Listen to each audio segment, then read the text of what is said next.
Binunyag nga ba ang sikreto ni Vice Ganda sa kanyang co-host sa It's Showtime? Anong lihim ang tinatago ni Vice Ganda mula sa kanyang mga kasama sa It's Showtime bago pa man ang historic na contract signing sa pagitan ng GMA7 at ABS-CBN? Noong panahon ng pandemya, naranasan ng ABS-CBN ang pagkawala ng kanilang prangkisa, isang malaking dagok sa mga empleyado at talents ng kumpanya. Marami ang napilitang maghanap ng bagong tahanan sa ibang networks dahil sa kawalan ng katiyakan sa muling pag-ere ng Kapamilya Network.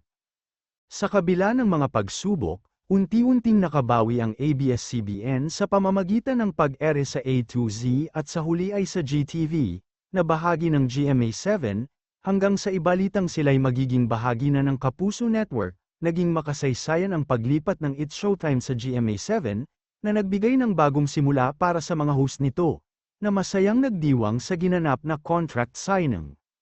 Naalala rin ang panahon na nang may alitan sa pagitan ng Halos-Hos at Itbulaga, kung saan ibinahagi ng TVJ na sila'y inalok ngunit may kondisyon na mayroong host na kailangang alisin, hindi ito tinanggap ng TVJ, na mas piniling lisanin ang kanilang home network. Ngunit, ano nga ba ang lihim na itinago ni Vice Ganda sa kanyang mga kapwa-host sa It's Showtime?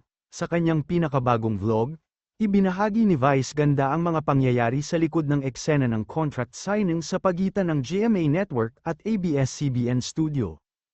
Ipinakita sa vlog ang mga kaganapan sa dressing room bago sila nagtungo sa GMA, kasama ang kulitan ni Vice sa kanyang mga co-host na sina Jong, Ogie, Ann, at sa kanyang partner na si Ayon Perez.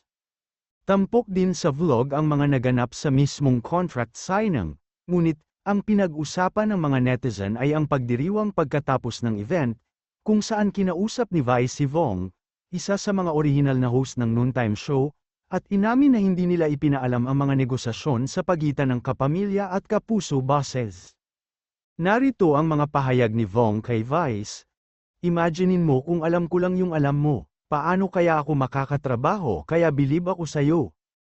Dahil nagagawa pa rin daw ni Vice na magpapatawa sa kabila ng mga pinagdaanan bago ang negosasyon paglipat sa GMA.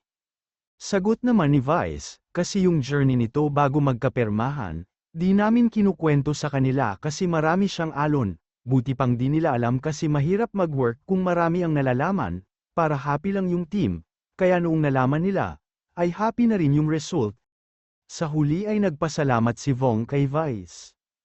Ikaw, ano ang masasabi mo na mas pinili ni Vice na ilihim na lang ang mga negosasyon sa pagitan ng It's Showtime at sa GMA Network kaysa ibahagi sa buong It's Showtime family?